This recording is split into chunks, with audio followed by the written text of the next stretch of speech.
Welcome to Come Rain or Shine with Dan Cockerell. This is the show where we explore the power of leadership and culture on your organization's success. I'm your host, Jody Mayberry, and joining us, as you expect, is Dan Cockerell. And also, as you expect, he's somewhere in the world. It's hard to keep track of where Dan is. Dan, you know, there was that old show, Where in the World is Carmen Sandiego? We're kind of playing that game with you. Where are you currently at?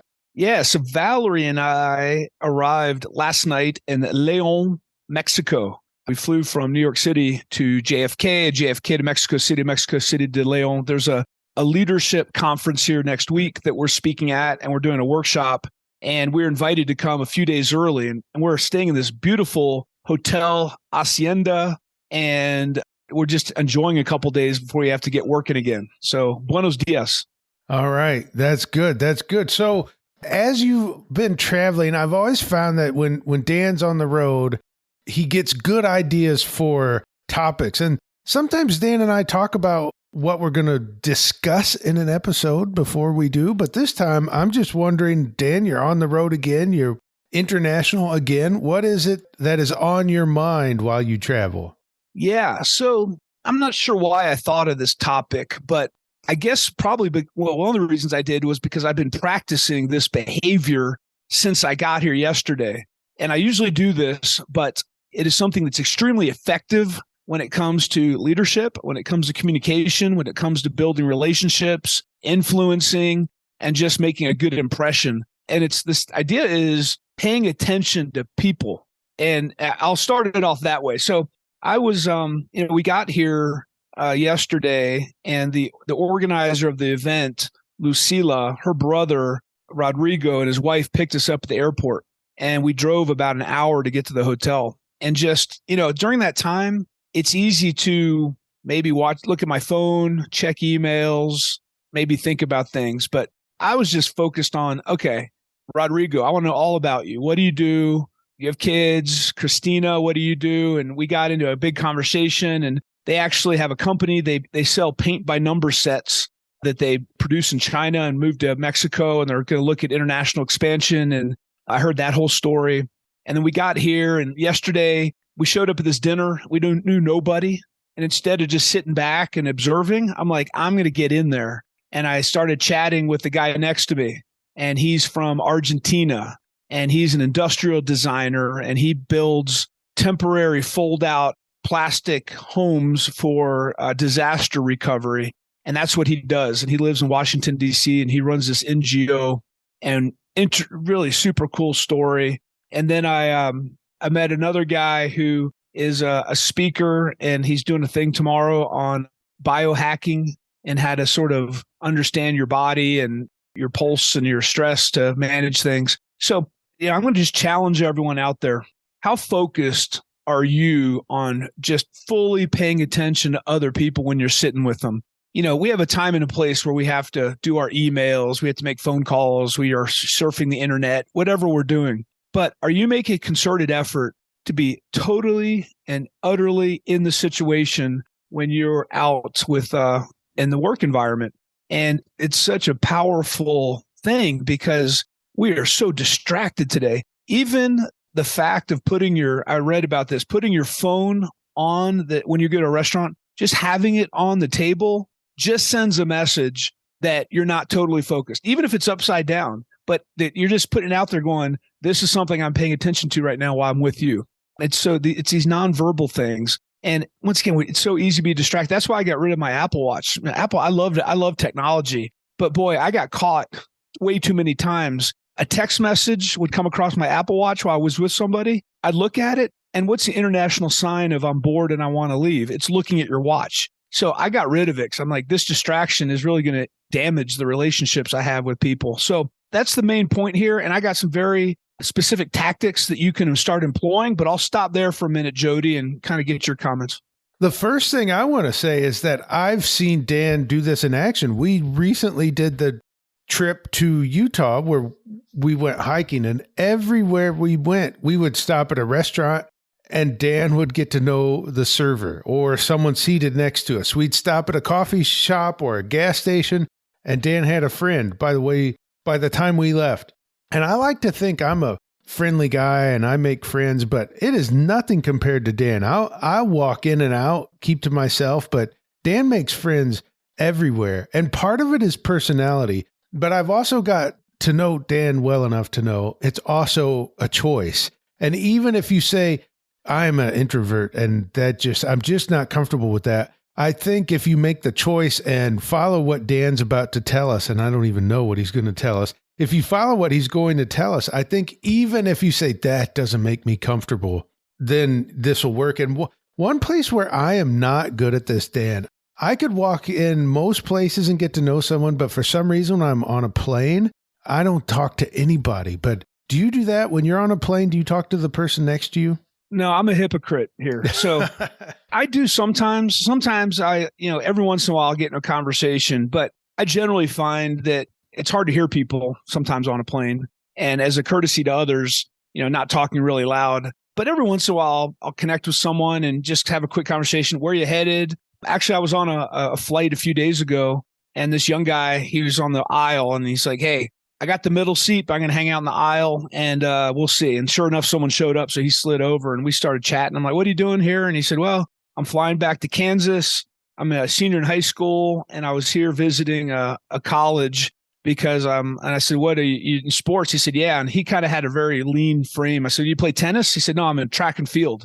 And he said, I have a couple scholarship offers. And we chatted and, I told him how cool that was and how much work it is. And so we had the interaction, then we didn't talk the rest of the flight. So I do it sometimes, but everything I'm saying today, I'm telling everyone you're supposed to be doing. I'm not saying I'm perfect and great at it all the time, but I know how powerful it is when you do it. And not only is it powerful and when you do it with the relationships that you have at work and at home, but one of the themes I talk about is you create your own luck. And so that the next time you talk to that stranger, you don't know what that's going to turn into. It may turn into a pleasant conversation and you're never going to see them again in your whole life. It may turn into a business opportunity. It may turn into a friendship. You just don't know. And if you're willing to operate this way, you're just going to create a lot more opportunities to learn something new at a minimum, and at a maximum, maybe, do something that's going to be very fruitful in your life. All right. This is good. So let's hear the tactics that you have, Dan. Yeah. Okay. So a few, and these are all common sense kind of things, but once, don't be distracted. So Valerie and I know I have a very specific tactic to do this because when we're in the same room together, she is very verbal. She will comment on something she's reading. She'll see emails. She'll ask me questions, and I'm doing work. So what I've learned to do is instead of sitting in the same room and trying to focus on work, I will be either fully available to talk to her. Maybe I'll be reading something that I can interrupt at any point, or I'll leave. I'll go upstairs to the office. I'll go to Starbucks, but I just don't want to create the dynamic that I'm distracted and she expects me to be able to have that conversation. I could tell her all day long, look, when we're sitting here, don't talk. That just doesn't seem right. But when you're having a one-on-one with a direct report, go ahead and get away from your computer. Put your phone in your pocket. Instead of using your iPad to take notes in those specific situations, if you use electronics, get a pen and paper. Because when I'm taking notes on an iPad, when I'm talking to somebody, all they know is I got some electronic. I may be looking at Netflix or playing Sudoku. They don't know what I'm doing. But if I got a pen and paper, they're like, all right, he's taking notes and he's listening to me. Close your door. Turn your alerts off.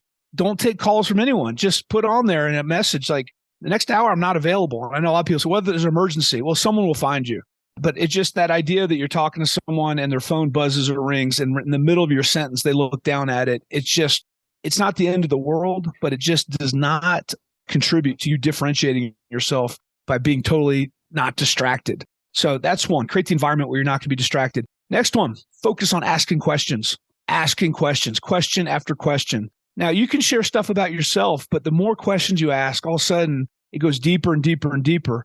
I met a lady this morning. She's a coach, a management coach. She's from Mexico, but she lives in Maine. And she was coaching someone, and she came to breakfast. And I said, you know what? How do you approach coaching? What are the first 5 questions you ask someone when you're coaching them? And she told me that. She said, we have a sheet we use, and we want to get to know why they're talking to us, what their goals are. And then I said, well, what if they have no goals? How many of the people you talk to don't know what their goals are? She said, yeah, about 10%. They don't know what they want to do. I said, well, how do you manage that? How do you do that? She goes, I ask questions. I keep asking questions. And she said, especially when I'm doing executive coaching for CEOs, she says, they know way much more than I do. I cannot give them advice because I don't even understand their industry. I don't have their experiences, but my job is not to give them advice. My job as a coach is to keep asking them questions. And she said, when I do CEO coaching, I only ask questions. And then they answer it and we have that conversation. And I'm trying to get them to a conclusion that they need to come to on their own by leading and facilitating the conversation. So asking questions is a great way to make connections with others and not be distracted and learn and make them feel really, really important. Number 3, this kind of fits into these other, the two, although everything, be interested, really be interested. Like you can't fake this. You really genuinely have to be interested in what people are doing. And if you're not interested, then just kind of disengage and go do something else. But if you want to learn something, go ahead and go for it. So the couple I was talking to, they, paint by numbers. They sell paint by numbers online and through shopping centers here in Mexico. Well, first question I have, what's your website? Typed it up. I'm looking at it. Oh, cool. This is the website. You also have the little plastic diamonds that you can do kind of like paint by numbers. How did you come up with this idea? Like, how'd you go into this business? Well, I used to travel. We were in a hotel one night with our daughters. We went to the mall because they were really bored. My wife found a paint by numbers. And we came up with the idea, wow, wouldn't this be cool if we sold this to parents who have kids and keep them off social media and have them not be bored? Wow, how do you produce these? Where do you get them produced? China. How the heck do you get something done in China? I mean, I wouldn't even know who to call. And so today I learned like a bunch of like, how do you start a company and all the stuff they had to go through. So be interested in the person you're talking to. And the last one I'll say, and I read this in a book somewhere, and I feel bad for not quoting it because I can't remember. Someone had put in a book, a lot of you out there, you're in back-to-back meetings, which is not good. You're going from one meeting to another meeting to another meeting, just trying to keep up. One of the things they said, and at the time, Zoom and online communication wasn't as big, so you'd have to make this happen if you're communicating electronically. They said every time I went to a meeting, I would pause of the room I was walking into, and I think to myself, okay, reset. You need to reset. What is this meeting about? Who's in this meeting? What are we trying to get done? And go into this meeting totally focused and then walk through the doorway. And that doorway is going to be the reset button. And when you walk in that room, you're going to make eye contact with everyone. You're going to shake or greet anyone's hands you need to. You're going to sit down. You're going to get your paper out, and you're going to be totally focused on what's going on in that meeting right then and there. And you're going to set the tone that you're there, as opposed to wandering into the meeting on the phone, talking to someone, looking at everyone, putting your finger up, saying one moment, or doing emails or delaying the meeting. Are you willing to go in and set the tone that you're ready to roll? You're listening, you're engaging.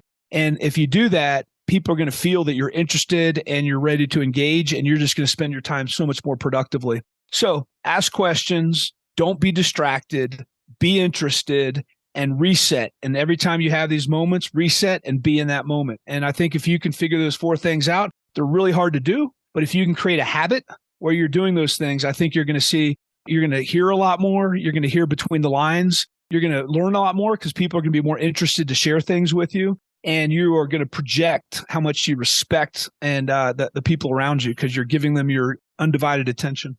As Dan was talking to us about resetting as you enter a room, I realized how guilty I am of taking, let's say I go from one meeting to the next, or often in my setting, a room could be Zoom. I go from one Zoom meeting to the other. And whether it's a physical room or a virtual room, I walk into it still processing what I went through in the last room, what I talked about in the last room. I don't do that enough, Dan. I don't reset and refocus myself on the room I'm walking into. I feel like I probably carry over from the last room I was in. Yeah, that's totally normal because we're trying to be so productive and talking to so many different people. It's normal to be distracted and still be processing. That's why we have to have an intent to reset. And so what I've discovered is that's why it's so important when I'm in meetings to take lots of notes, because if I don't have time before the next meeting to process everything, I may forget it. And so I take tons of notes, and then I can go back that evening or the next day and take my notes so I remember all the details from that session. But yeah, it just takes practice and it takes focus, and you have to decide it's something that's important to you. And I think it's such an important thing because once again, it is communicating how you value others. And when you do that, you build more trust, you build great relationships, more rapport. A lot of great things come out of that. And I'll share a quick story. I know I've talked about this before, but it was a really impressive thing in my career was a couple of times where I had the opportunity to walk with Bob Iger, and he would visit, Walt Disney World, and the team there basically was like the vice president leads the tour.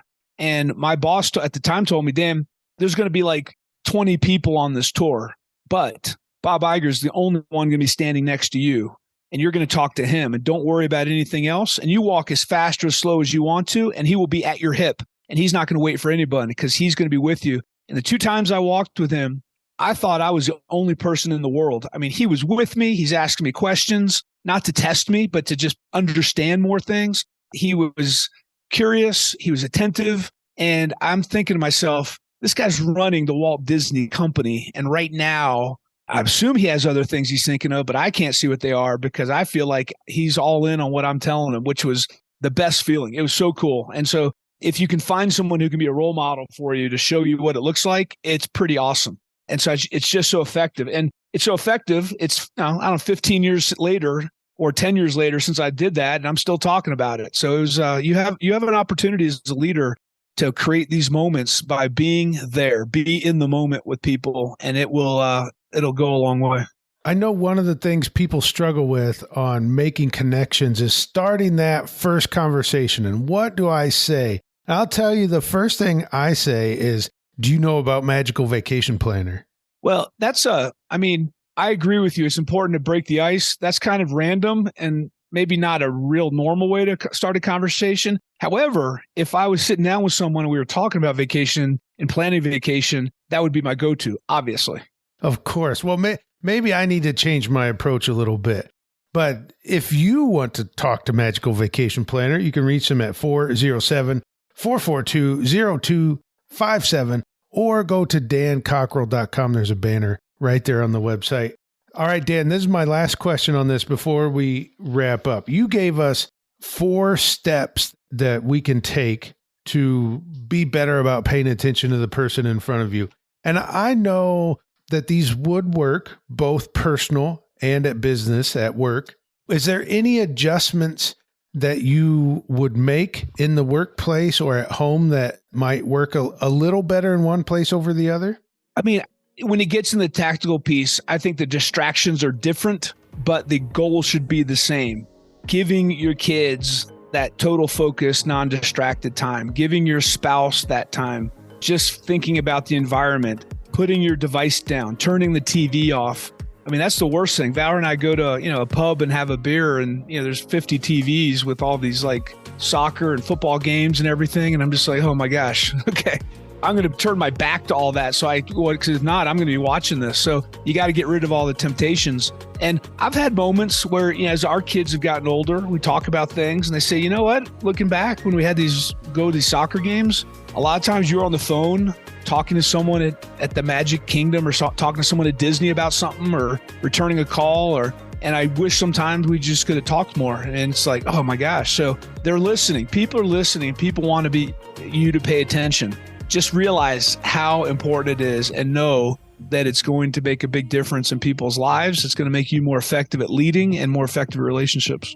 All right. This has been such a great conversation. If you want to listen to previous episodes of Come Rain or Shine, you can find it wherever you listen to this podcast, or all the past episodes are at dancockerell.com. Thank you so much, Dan, and thank you for listening to Come Rain or Shine.